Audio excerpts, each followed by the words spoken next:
Hello everyone, and welcome back to my channel.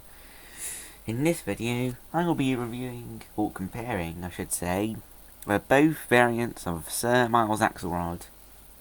Sir Miles Axlerod is a former oil baron who saw off his fortune, converting himself into an electric vehicle, or, well, he hasn't really, but still. He's devoted his life to finding the renewable, clean-burning energy source of the future.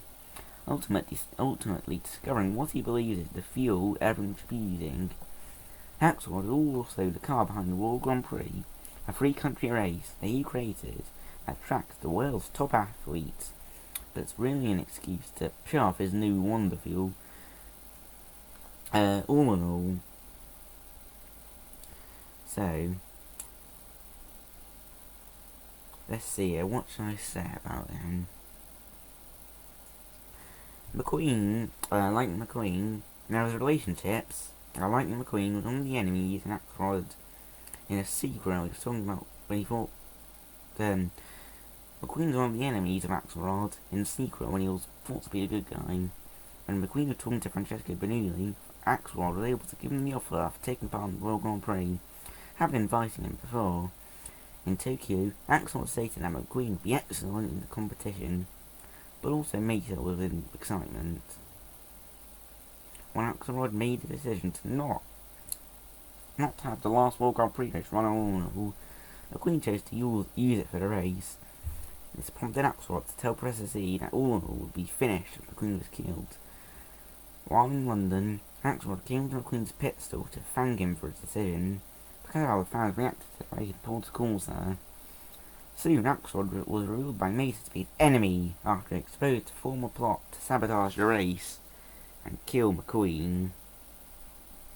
Now let's see if I can. There we go, trivia. The parts that Axlerod uses are manufactured by a company called British Wheeland. Bruce British Leyland, a company who had made both the Range Rover and the V8 engines. As stated by Mater in the film, British Leyland parts do not fit on any other cars, because they use a different kind of bolt. While Axlerod is travelling around the world, he gets lost in the jungle, which is actually the same one Carl Fredricksen and Ross will travel to and up. This is easily shown when comparing the shot of Axlerod to the shot of Doug chasing one of the tennis balls on Carl's cane. There we go. Let's get to the comparing now. So, this is obviously the normal one. This is the one we have open hood. You can probably tell. And they're not different expressions, if you are wondering before. They're way different. Look at that, look at it. There we go, let's have a look at his front. Different expressions, of course.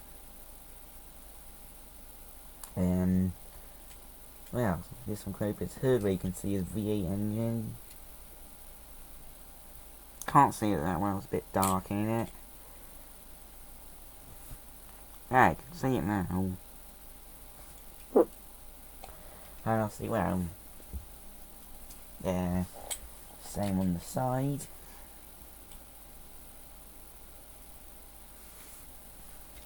Out the back, the number plate's Alt Energy, obviously short for Alternative Energy.